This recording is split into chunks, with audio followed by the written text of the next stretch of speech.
Hi friends, அஸ்ஸலாமு அலைக்கும். இன்றைக்கி நம்ம வீடியோவில் என்ன பார்க்க போகிறோன்னா இட்லி பொடி, ஹோம்மேட் இட்லி பொடி செய்வது எப்படின்னு தான் பார்க்க போகிறோம். வெரி சூப்பராக டேஸ்ட்டாக செம்ம டேஸ்ட்டாக இருக்கும், காரசாரமாக இருக்கும். எப்படி செய்கிறதுன்னு வீடியோக்குள்ளே பார்க்கலாம். வீடியோ பார்க்குறதுக்கு முன்னாடி சேனல் சப்ஸ்கிரைப் பண்ணி வச்சுக்கோங்க, லைக் பண்ணுங்கள். வீடியோவை ஸ்கிப் பண்ணாமல் பார்த்தீங்கன்னா தான் உங்களுக்கு வீடியோவில் என்னென்ன பொருள் போடுறோன்னு உங்களுக்கு தெரியும். கடகடன்னு ஓடுதுன்ட்டு நீங்கள் பற்றி ஸ்கிப் பண்ணிங்கன்னா ஒன்று மிஸ் ஆனாலும் டேஸ்ட்டு வராது, ஃப்ளேவர் கிடைக்காது.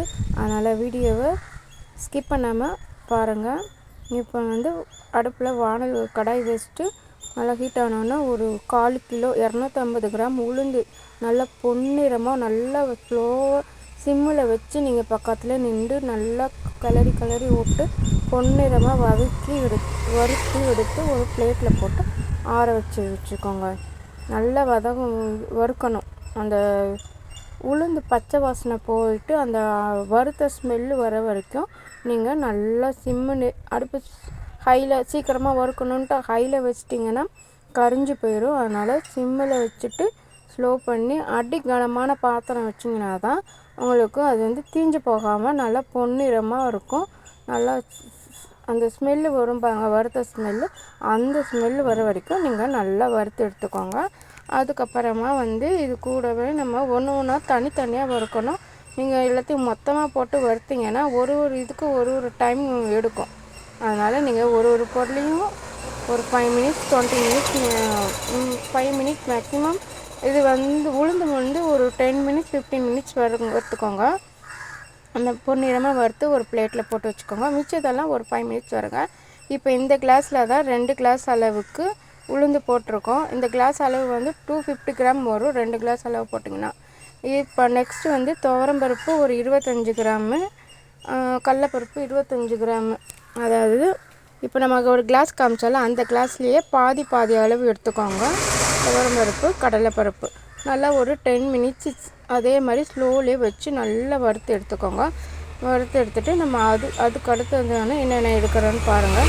திருப்பியும் அதே டம்ளர் அளவுக்கு 1/4 டம்ளர் அளவுக்கு, அதாவது 4 டேபிள் ஸ்பூன் உடச்ச கடல, 4 டேபிள் ஸ்பூன் பச்சை பருப்பு, அப்புறமா திரும்பியும் ஒரு 4 டேபிள் ஸ்பூன் பாசிப்பருப்பு போட்டு அதே அளவில் கொஞ்சமாக ஒரு 4 டேபிள் ஸ்பூன் தான் அளவு வரும்.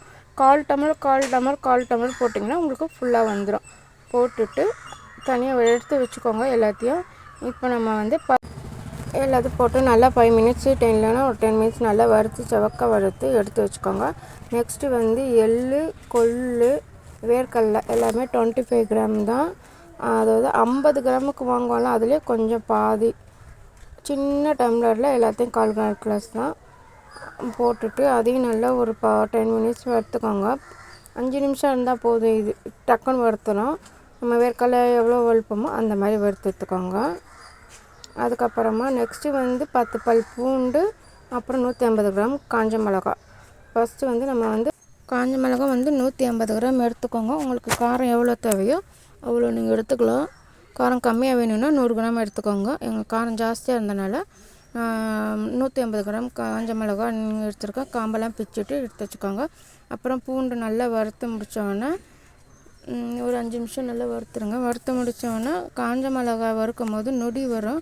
அது வராமல் இருக்கிறதுக்கு நம்ம சாப்பாட்டுக்கு யூஸ் பண்ணுற குக்கிங் ஆயில் ஒரு 2 சொட்டு ஊற்றிட்டு நல்லா வறுத்து முடிச்சுட்டு அந்த எண்ணெயிலேயே கருவேப்பிலையும் போட்டு நல்லா வறுத்துருங்க. கருவேப்பிலை நல்லா வறுத்து எடுத்தோடனே கல் உப்பு போட்டு வறுத்துக்கோங்க. அதுக்கப்புறமா கல் உப்பு போட்டு நல்லா வறுத்துட்டிங்கன்னா தான் அப்போ தான் அரைக்கும் போது தண்ணி சத்து இல்லாமல் கெட்டு போகாமல் இருக்கும். நீங்கள் உப்பு வறுக்காமல் மறந்துட்டு நீங்கள் அப்படியே போட்டு அரைச்சிங்கன்னா நீர் சத்து வந்துடும், அதுக்கப்புறம் கெட்டு போயிடும். அதனால் நீங்கள் உப்பு வறுத்து தான் போடணும். அதுக்கப்புறமா நம்ம குட்டி கிளாஸில் அளந்தாலும் அதே அளவுக்கு சின்ன கிளாஸு ஒரு 50 கிராம் அரிசி சேர்த்துக்கோங்க. சாப்பாட்டு அரிசி போட்டு நல்லா அரிசி பொரியிற வரைக்கும் நல்லா வறுத்து எடுத்துக்கோங்க. வறுத்துட்டு அரிசி வறுத்து முடித்தோடனே 2 ஸ்பூன் ஒரு 3 ஸ்பூன் 2 ஸ்பூன் அளவுக்கு பெருங்காயத்தூள் சேர்த்துக்கோங்க. அவ்வளோதான். இந்த இன்க்ரீடியன்ஸ்லாம் போட்டுவிட்டு நல்லா வறுத்து எல்லாத்தையும் ஆற வச்சு மிக்ஸி ஜாரில் போட்டு அரைச்சி ஒரு காற்று போகாத டப்பாவில் போட்டு நீங்கள் சேவ் பண்ணி வச்சிட்டிங்கன்னா ஒரு மாதத்துக்கு 10 நாளைக்கு நல்லாயிருக்கும். இந்த மாதிரி அளவு ஸ்பூனில் 2 ஸ்பூனு பெருங்காயத்தூள் சேர்த்துக்கோங்க. அதான் ஃப்ரெண்ட்ஸ் எல்லாத்தையும் வறுத்துட்டோம். நாங்கள் மற்ற அரைச்சிட்டு எப்படி இருக்குன்ட்டு டேஸ்ட் பண்ணி பார்த்துட்டு சொல்கிறோம். அது வந்து நெக்ஸ்ட் வீடியோவில் அப்லோட் பண்ணுறேன் நான் அந்த பவுடரு. இப்போ அரைச்சி முடிச்சிடுச்சு. அதனால் இந்த வீடியோ உங்களுக்கு பிடிச்சிருந்தா லைக் பண்ணுங்கள், ஷேர் பண்ணுங்கள், மறக்காம சேனலை சப்ஸ்கிரைப் பண்ணி வச்சுக்கோங்க. வீடியோவை ஸ்கிப் பண்ணாமல் பார்த்தீங்கன்னா தான் உங்களுக்கு புரியும். நீங்கள் ரொம்ப நேரம் ஆகுதுன்னு நீங்கள் எதனா ஸ்கிப் பண்ணி ஓட விட்டு பார்த்தீங்கன்னா என்ன இன்க்ரீடியன்ஸ் போட்டிருக்காங்கன்ட்டு உங்களுக்கு தெரியாது, மிஸ் ஆகிடும். அவ்வளோதான். எல்லாத்தையும் மிக்ஸியில் போட்டு நாங்கள் அரைச்சி எடுத்தாச்சு. சூப்பராக ரெடி ஆகிடுச்சு நம்மளோட idli powder. Thank you so much.